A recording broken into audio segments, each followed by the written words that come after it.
Salut à tous, c'est Titou01, j'espère que vous avez la patate, les filles comme les gars. Aujourd'hui on va parler d'animés de romance. J'espère que ça vous fera bien sûr plaisir, il y a d'autres animés ou d'autres sujets qui vont arriver bien sûr prochainement. Alors restez à l'affût, je pense que ça va faire plaisir pas mal de monde parce qu'il y en a pas mal qui me l'ont demandé. Alors j'espère que ça vous fera bien sûr plaisir. N'oublie pas de liker, de commenter ou encore de partager, ça me ferait aussi énormément plaisir. Et si la chaîne te plaît aussi, bien sûr de t'abonner. Sur ce on va s'attaquer tout de suite sur cette vidéo. Alors on va parler de Kimi ni Todoke. Alors on est basé sur 25 épisodes à peu près 24 minutes, il est sorti en 2010, on est plus basé sur de la romance, school life, shoujo et bien sûr comédie. Et ce qu'il va savoir c'est qu'on va parler d'une certaine jeune fille qui s'appelle Sawako. Ce qu'il va savoir c'est qu'en entrant au lycée, elle va se promettre une chose, c'est se faire bien sûr des amis. Parce qu'elle a eu pas mal d'obstacles à cause tout simplement de ses camarades, parce que en effet Sawako a tout simplement une apparence assez spéciale, c'est que elle est tout simplement, elle a une petite peau pâle et elle a les cheveux longs et noirs et elle a un regard assez sombre. Et ce qu'il faut savoir c'est que pas mal de personnes à cause de ça, pas mal de gens la fuient à cause de ça, c'est-à-dire est assez craintif parce qu'il y a pas mal de gens qui se moquent aussi parce qu'elle pense que tout simplement cette jeune fille, c'est-à-dire Sawako, parle aux fantômes. Ce qu'il faut savoir c'est qu'elle a eu aussi pas mal de rumeurs comme quoi ces personnes évoquaient comme quoi, comme j'ai dit précédemment, qu'elle parlait bien sûr aux fantômes. Et ce qu'il faut savoir c'est que même si elle est plutôt réservée et timide, elle a aussi une grosse manque de confiance en elle, c'est-à-dire elle a énormément de mal tout simplement de s'approcher des gens. Ce qu'il faut savoir c'est qu'il y a un garçon qui est tout simplement aimable et extrêmement populaire dans sa classe qui va tout simplement commencer à lui parler, et est-ce que c'est cette personne qui va tout simplement lui sauver la vie?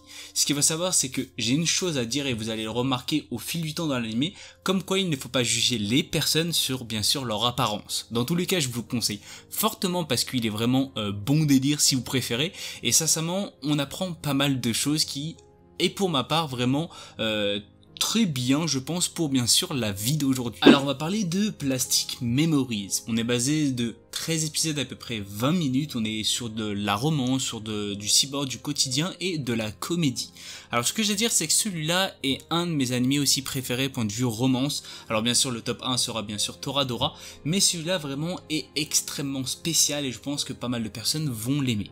Dans tous les cas on va parler de Tsukasa qui est tout simplement âgé de 18 ans, qui échoue malheureusement à son examen d'entrée à l'université, mais après plusieurs recherches, il va réussir tout simplement à décrocher un emploi au Sion Artificial Intelligence Corporation, qui est tout simplement le SAI Corp. Alors je sais que mon anglais était dégueulasse, mais vous l'aurez compris.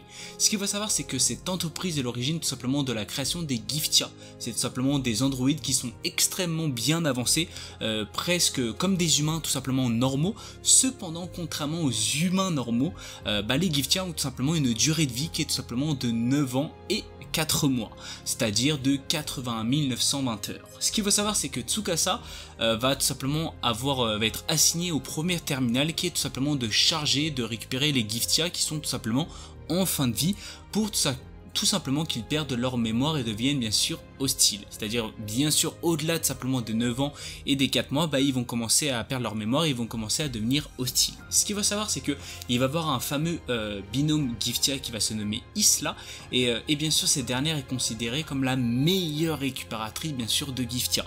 Ce qu'il faut savoir c'est que Tsukasa malheureusement va devoir contenir ses sentiments parce qu'il va savoir et il le sait tout simplement comme quoi au bout d'un certain temps cette personne Isla va tout simplement devoir perdre sa mémoire et revenir tout simplement à zéro.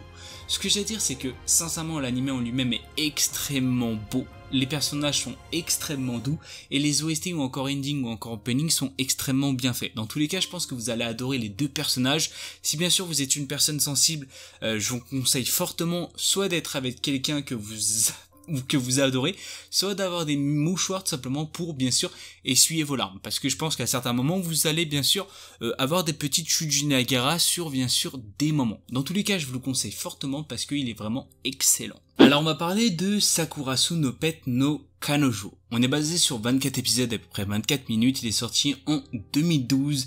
On va plus parler de comédie, de romance, d'art et bien sûr d'école. Alors on va parler bien sûr de Konda qui est tout simplement un lycée assez banal, et ce qu'il faut savoir c'est que cette personne Konda vit tout simplement dans une demeure assez excentrique qui est le Sakurasu. Ce qu'il faut savoir, c'est qu'un jour, il va tout simplement rencontrer une belle et élégante personne qui est tout simplement Sheena, qui est une artiste renommée, qui vient tout simplement habiter dans l'immeuble. Mais ce qu'il faut savoir, c'est que malheureusement, cette dernière fille presque parfaite, juste magnifique, vous allez croire, cache un véritable problème, c'est qu'elle ne sait tout simplement pas s'occuper d'elle. Et quand je vous dis qu'elle ne sait pas du tout s'occuper d'elle, vous allez voir bien sûr ça dans l'animé, mais c'est vraiment à mourir de rire à des moments et je pense que vous allez vraiment éclater de rire bien sûr sur d'autres. Dans tous les cas, elle possède simplement une chambre en désordre complet, elle n'a aucun sens d'orientation, elle n'est pas du tout autonome si vous préférez. C'est ainsi que tout simplement les camarades de classe de Sorata vont tout simplement le désigner comme tuteur, c'est-à-dire vont désigner Sorata comme tuteur par rapport à Mashiro,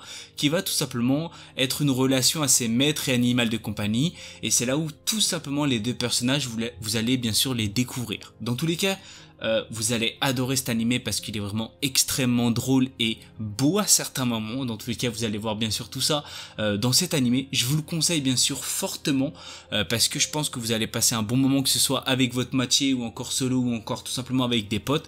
Et sincèrement, je vous le conseille bien sûr si bien sûr vous voulez passer un bon moment et des petites barres de rire.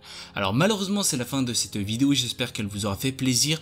Dites-moi si dans la barre des commentaires vous avez des idées de vidéos ou tout autre, dites-moi tout ça dans la barre de commentaires, n'oubliez pas de liker, de commenter ou encore de partager. Si la chaîne te plaît, de t'abonner, ça me ferait extrêmement plaisir. C'était Tito Commande sur ce. Peace.